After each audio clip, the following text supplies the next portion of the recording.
Hello and welcome to Rallying the Forge. I'm Solimer, and welcome to this week's episode.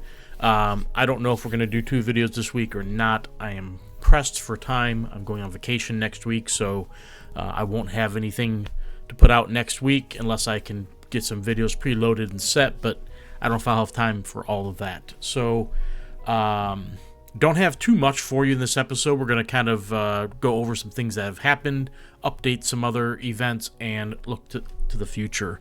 Of course, in client, we are in the next season, and the Battle Pass is alive and well.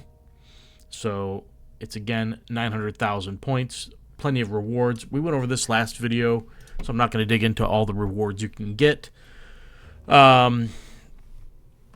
So the event for, let's see if this bugs out on me or not. So the event for Wizards and Warlocks ended. Let's see if this loads decks at all.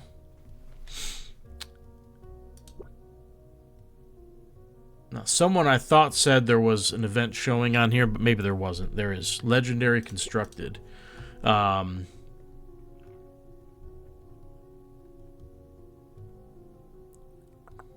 Tooth and Claw, Beakers and Bones, Axis and Allies, Wizards and Warlocks.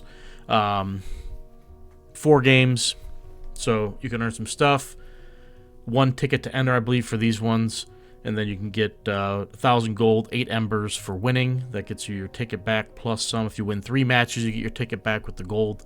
So, worthwhile if you enjoy that. If you have those decks you want to play or practice them, that'll be this weekend. It starts in basically 2 days from now. Otherwise, not much else going on in client. No updates, no patch updates. We'll see what comes this month in the way of bug fixes.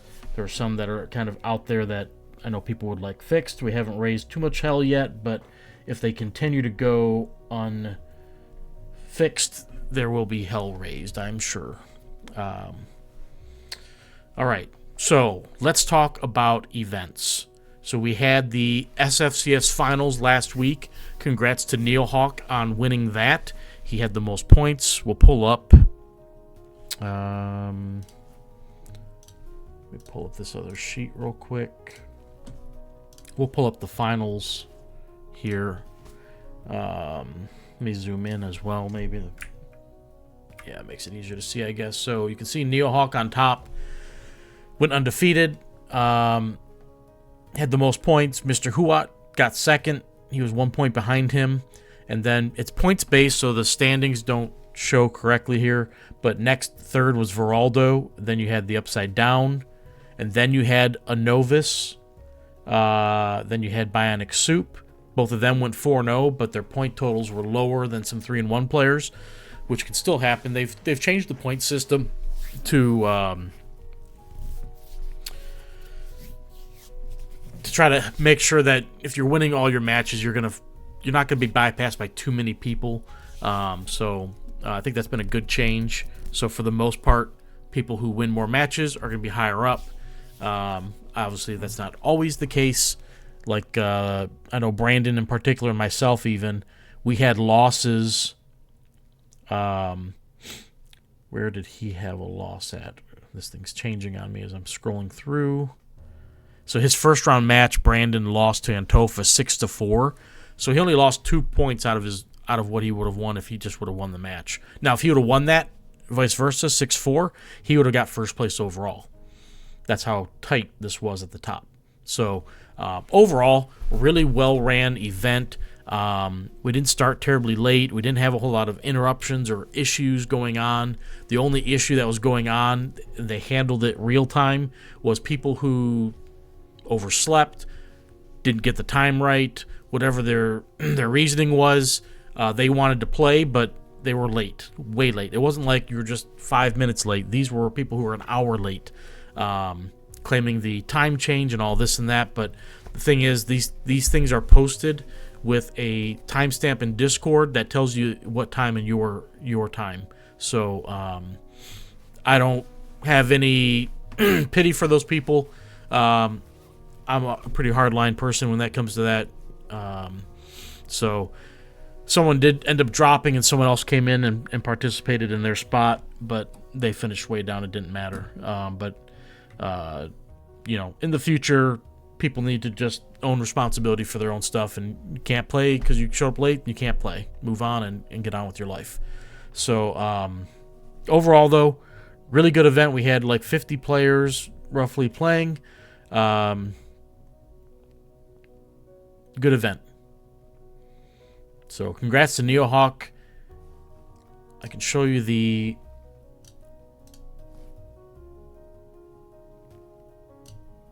my sheet has the correct order for standing. So you had Neohalk, followed by Mr. Huat, Veraldo, The Upside Down, Anovis, Bionic Soup, myself, Tomato Red Eyes, Onizuka, Bleak, SolForge Fusion Intern. By the way, just so for people, and I haven't really dug in and talked about the event at all yet. This is the first video since then, but Crimson, who's SolForge Fusion Intern, was on top for the first 3 rounds.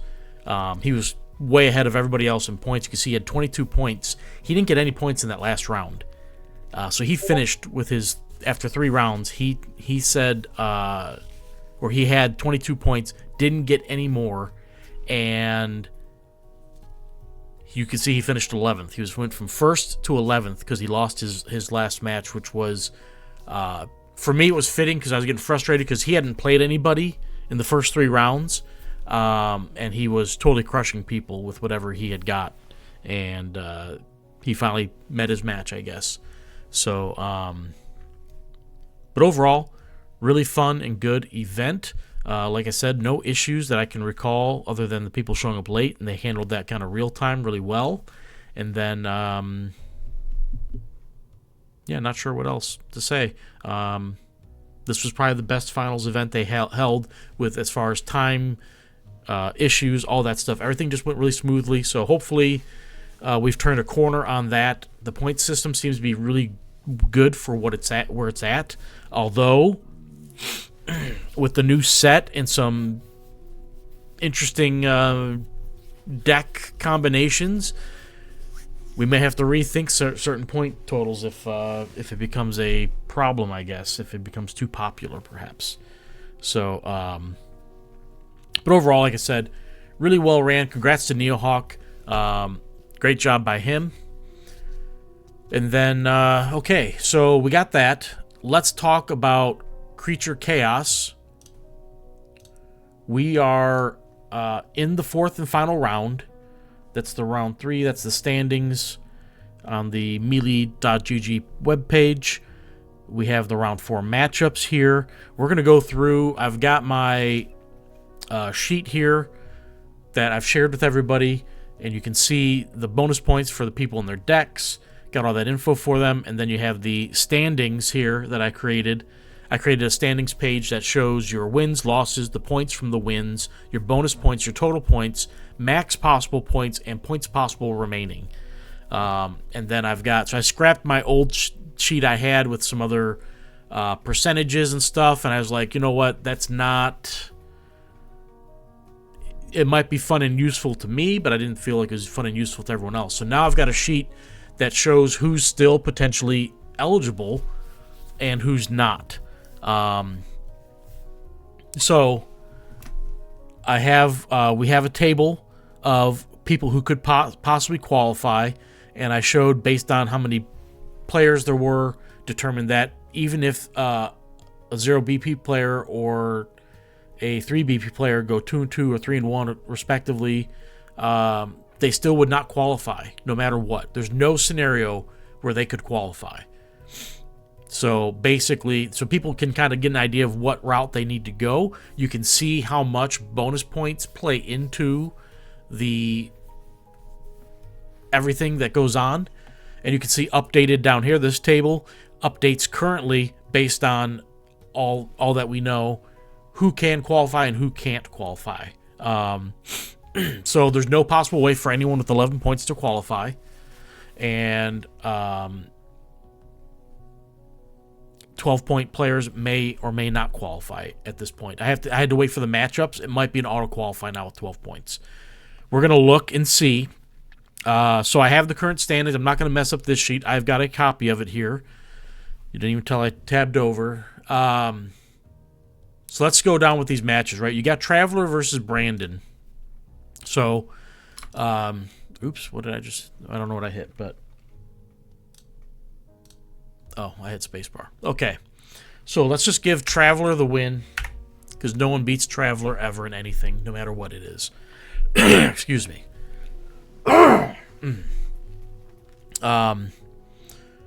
So that doesn't change anything for any of the standings for people. Our next matchup, Billy Bad Aim versus Antofa. So Billy's 3-0, but he's a 2 bonus point player. He cannot qualify with 11. He needs the win. We're going to give him the win over Antofa, which will eliminate Antofa at 9 points. And then, let's see here. We have Jeff versus Bleak. So Jeff cannot qualify at 11. And never... Ooh, they're both 5 BP players. That sucks.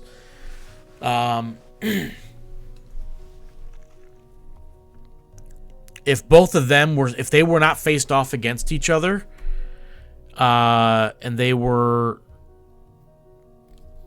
Man, that means 12 points is automatically going to qualify. If they were separated and they both won their matches, 12-point players would not have made it.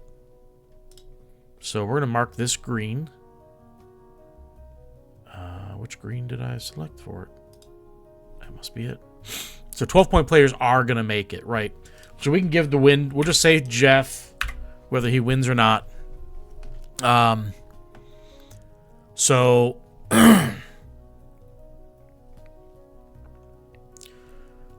we can play out the rest of the matches here real quick. So we have Ike's versus Skull Crusher. So Isaac cannot qualify even if he wins, but he can knock out Skull Crusher. But we'll give, in this instance, Skull Crusher the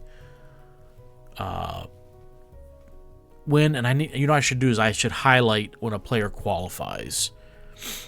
I'll have to do another thing for that. Then we got Wood Noggin versus Carl. So Wood Noggin also cannot qualify. And then Faro versus Iron Bryce. And this is just simulating, mind you. Namrog versus Anovis.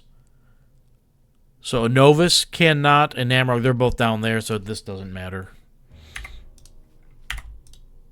So now we're down to the players that don't mean anything. So if we sort by...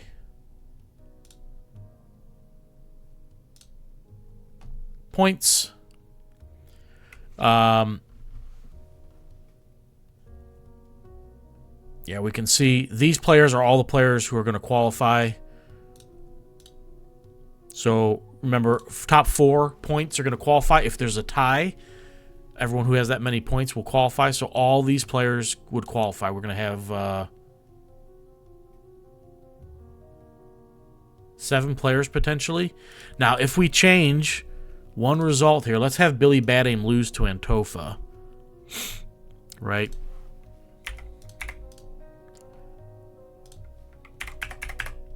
So Antofa would qualify, and Billy would not. So that's basically, we're still going to have the same amount of people qualifying then. 2, 4, 6, 7 people. So we're going to have 7 or less players.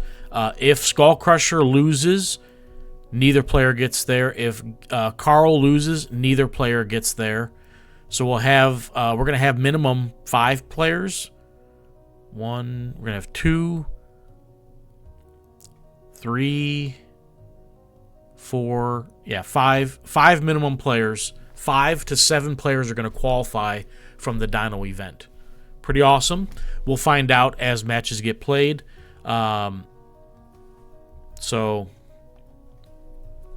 I'll have a sheet like this for the next event, which we're going to talk about next. Let me delete this off here. And now we've got the standings back to where they were. I don't think any matches have been reported yet. They have not. So, if you were wondering, that is the situation.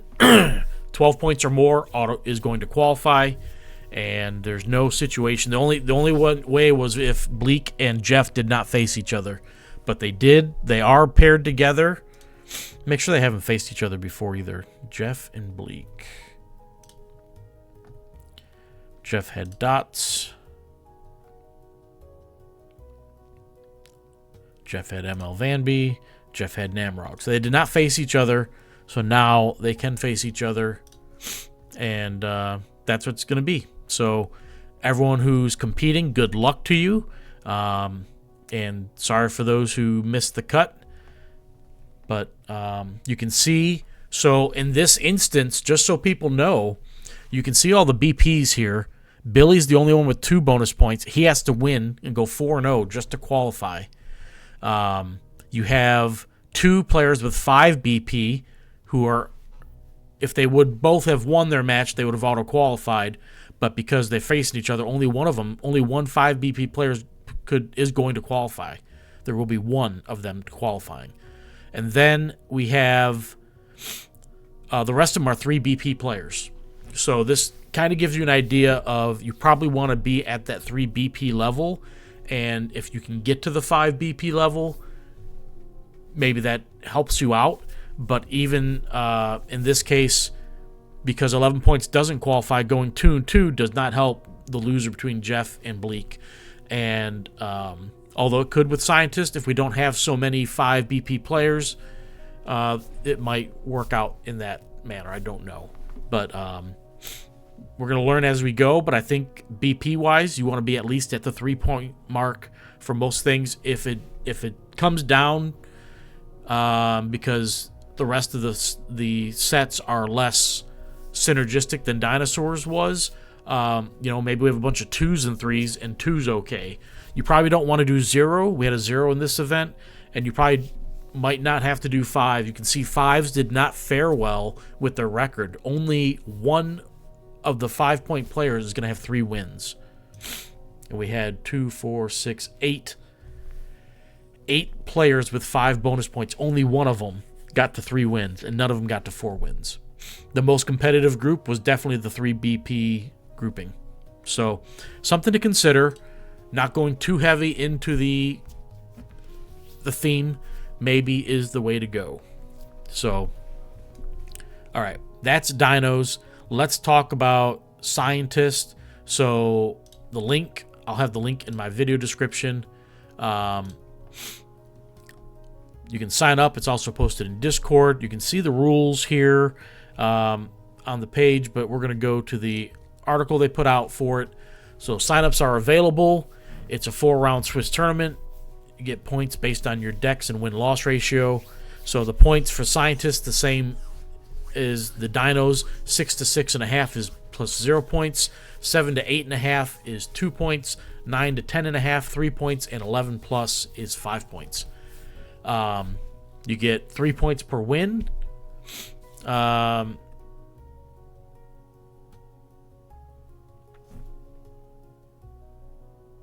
So, value on cards in the deck. A card can only ever be worth 1 point, and a Soulbind card counts with its parent card, I guess we'll call it. So you can't get bonus points for each version of the Soulbind you have in the deck or anything like that. No bonus points like that. Spells-wise, if it summons the creature type, or if it is the creature type for the creatures, you get 1 point. If it references it, you only get half a point. Let me pull up my deck that I'm going to try. Again, I don't have a lot of time to put effort into this to make a deck. We'll go with that in a minute. But so I just I'm throwing something together and just kind of hoping it works. I didn't really play test it hardly. But we'll see how it goes. I'm just crunched for time with vacation coming up. overall, your fused deck must contain 6 scientist cards total. So 6 is the minimum score. I should have left that other page open, but I didn't. So starting on April 7th, that's Tuesday, he'll post up the next opponents, schedule with your opponents to play. Top 4 will be invited to the finals event hosted in August. He's got a link to the sheet. You can put your fused deck in here. You'll run the script, and it'll tell you how many points your deck is worth. If you don't know what you've got, you can copy paste from your collection manager all these deck links. Like, let me do that real quick. We'll do that for scientists. I think I did this for dinosaurs. This has my son's decks in there as well.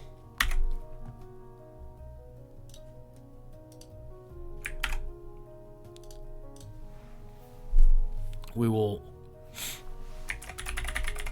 type in what type you want. In this case, we want scientist, and it's going to run through them.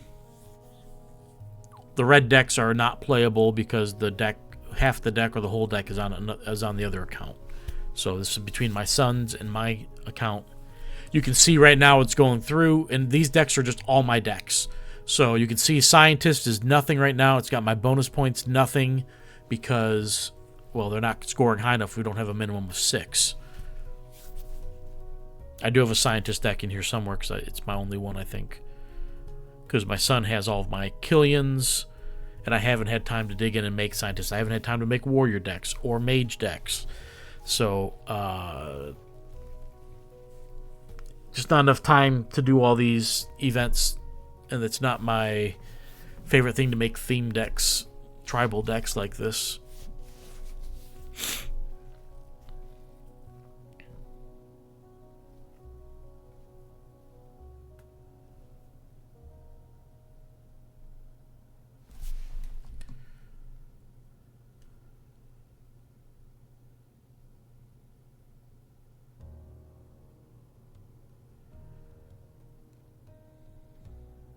There's my deck. So you see I've got 9 points. It's 3 bonus points. Like I said, I don't know if it's going to work or not at all. It is what it is. My son will have probably higher scores for stuff because his pairs are better, in theory.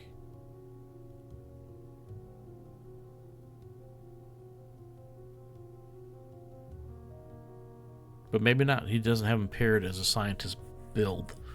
He's got him paired with Mantis Krugaius decks. So maybe they won't qualify. He's got a 6. That's the one I took from him. That half alone had 6 points in it. I had to take it so I could get up above the 8.5 threshold. So maybe he doesn't have any decks that'll qualify besides that one that I took from him. It's funny. If he played that one, he would probably go 4-0 with it. Oh, he's got an 8.5. 8.5. He's got some scientist decks down here. What are those ones?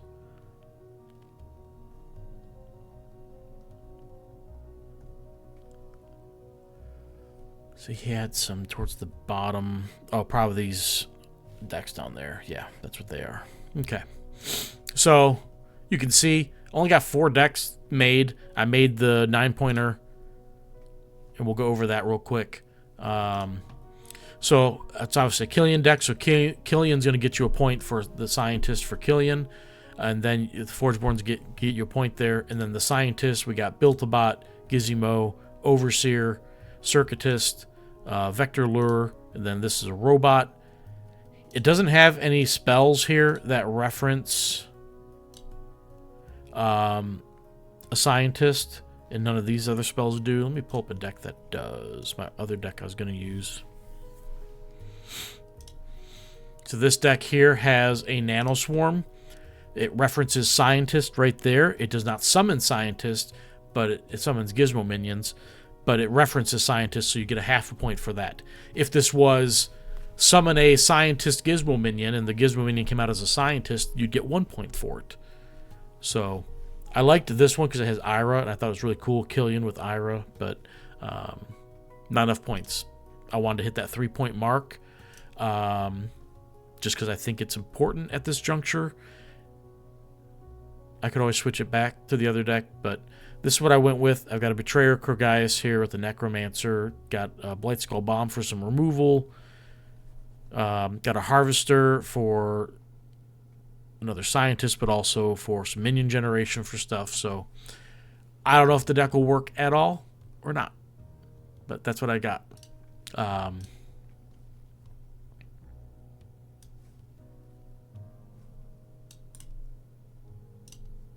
Delete that out so that way if people come get the sheet, they're not hampered by what I put in there. Okay. So that's what's coming up, the Scientist event that starts next month. Of course, I will not be here next week to do any video recordings or update us, but I'll hit the Dinosaur event up when I get back on the finals from that of who qualified. Yeah, I think that's pretty much everything I wanted to cover. There's we talked about the event in Client going on at the next, the Legendary Constructed going on this coming weekend. SFCS Season 6 hopefully kicks off soon. It's going to run the same time frame through whatever the current season, which has been like 2 months right now. So we'll see how that goes. The Golden Card Bounties has not been updated. That's not been released yet, although you can expect it to be the new Soulbind creatures, maybe some of the Living Forgeborn, I don't know, but that's what I would anticipate. What else? That's probably it for now. Yeah, so a lot of things going on, a lot of things to do if you're playing the game. So keep grinding that battle pass and enjoy yourselves, and I'll see you guys when I see you. I won't be around much this week, and next week will be almost absolutely none, but I will have a computer with me and my phone, so I could play mobile.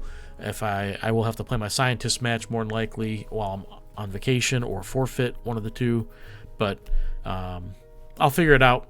But I'll have stuff with me so I can play and do certain things. But look forward to everything going on. So thanks for watching, and thanks for supporting the channel. I appreciate it. Make sure you like and subscribe, and leave me a comment on whatever you're thinking about. Anything you want. And I appreciate it. Take care, guys.